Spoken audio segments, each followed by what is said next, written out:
आणि आता आणखीन एक महत्त्वाची ब्रेकिंग न्यूज आहे, त्यावरती पण देखील आपण एक नजर टाकूयात. लक्षात घ्या, मुख्यमंत्री देवेंद्र फडणवीस आणि दोन्ही उपमुख्यमंत्री पश्चिम बंगालला जाणार आहेत असं कळतंय. म्हणजे 9 तारखेच्या शपथविधीसाठी त्यांना निमंत्रित करण्यात आलेलं आहे. फडणवीस, शिंदे, पवार हे शपथविधीला उपस्थित राहणार आहेत. उपमुख्यमंत्री सुनेत्रा पवार 9 तारखेला पश्चिम बंगालला जातील आणि नव्या मुख्यमंत्र्यांच्या शपथविधी सोहळ्याला ते उपस्थित राहणार आहेत. एनडीए सहयोगी पक्षाच्या प्रमुख म्हणून सुनेत्रा पवार यांना शपथविधी सोहळ्याचं निमंत्रण हे देण्यात आलंय.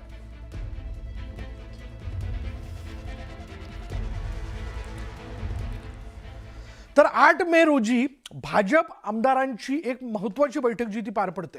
न्यू टाउनमधील विश्व बांगला कन्व्हेन्शन सेंटरमध्ये ही बैठक पार पडते. बघा, 8 मे रोजी भाजप आमदारांची एक महत्त्वाची बैठक जी आहे ती पार पडणार आहे. आणि ही बैठक कुठे पार पडते? बघा, न्यू टाउनमधील विश्व बांगला कन्व्हेन्शन सेंटरमध्ये ही बैठक जी आहे ती पार पडणार आहे. या बैठकीत आमदार दलाचा नेता निवडला जाईल. नेता राज्यपालांकडे जाऊन सत्ता स्थापनेचा दावा करणार आहे.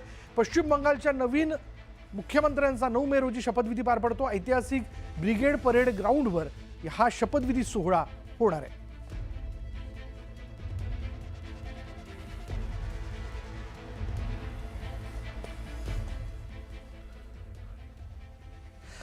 पश्चिम बंगालच्या निवडणूक निकालानंतर म्हणजे या निवडणूक निकालानंतर राजकीय घडामोडींना वेग आलेला आहे. मुख्यमंत्री ममता बॅनर्जी यांनी राजीनामा देण्यास नकार दिल्यानंतर राज्यात घटनात्मक पेच निर्माण होण्याची शक्यता व्यक्त केली जाते.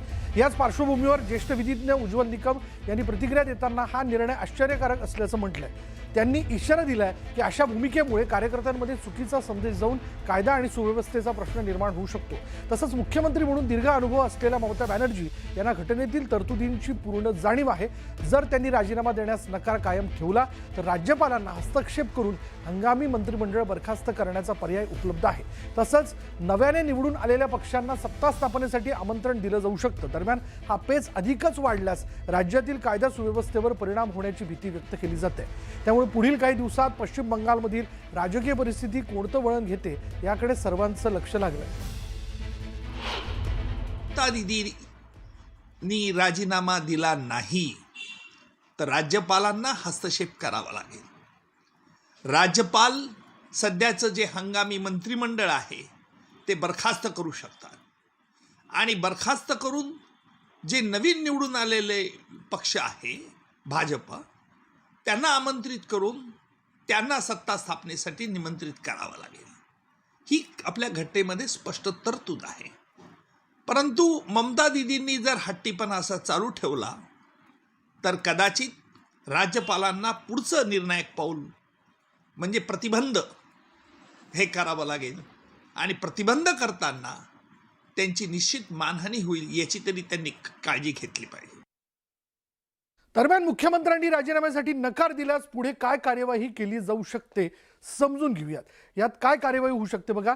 यामध्ये जर आपण लक्षात घेतलं तर कार्यकाळ संपताच विधानसभा ही विसर्जित केली जाईल. शिवाय सरकार आपोआप बरखास्त केलं जातं किंवा ते होतं. काळजीवाहू मुख्यमंत्री तात्पुरती व्यवस्था म्हणजे धोरणात्मक निर्णयाचे अधिकार त्यांना नसतात पण तात्पुरती व्यवस्था म्हणून.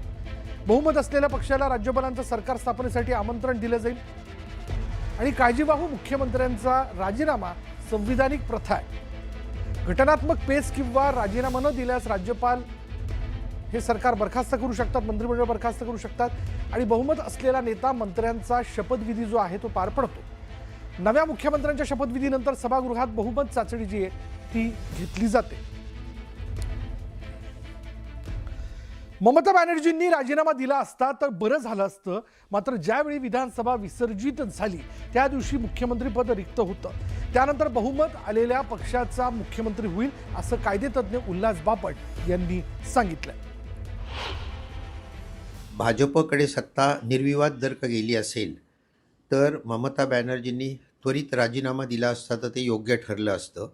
राज्यघटनेत असं दिलेलं आहे की ज्या दिवशी मुदत संपते त्या दिवशी ती ऑटोमॅटिक डिझॉल्व्ह होते आणि ती विसर्जित झाली की मुख्यमंत्री पण गेला. त्याच्या आधी निवडणुका घेऊन पुढचं कोणाला मेजॉरिटी ती बघावं लागतं ते बघितलेलं आहे. त्यांनी जो कोण लीडर असेल भाजप अजून निवडला नाही आहे माझ्या कल्पनेने, जो कोण असेल त्याला गव्हर्नरला बोलवावं लागेल. आता गव्हर्नरची अपॉइंटमेंट पुन्हा प्रेसिडेंट पंतप्रधानांच्याच सांगण्यावरनं करतो तेव्हा गव्हर्नरही काय फार मोठे अंपायरसारखं वागतील अशातला भाग नाही आहे. टीव्हीके प्रमुख विजय यांनी तामिळनाडूचे राज्यपाल राजेंद्र विश्वनाथ अर्लेकर यांची भेट घेऊन सरकार स्थापन करण्याचा दावा केला. सत्ता स्थापन करण्यासाठी टीव्हीके पक्षाकडे बहुमत असल्याचं विजय यांनी राज्यपालांना सांगितलंय.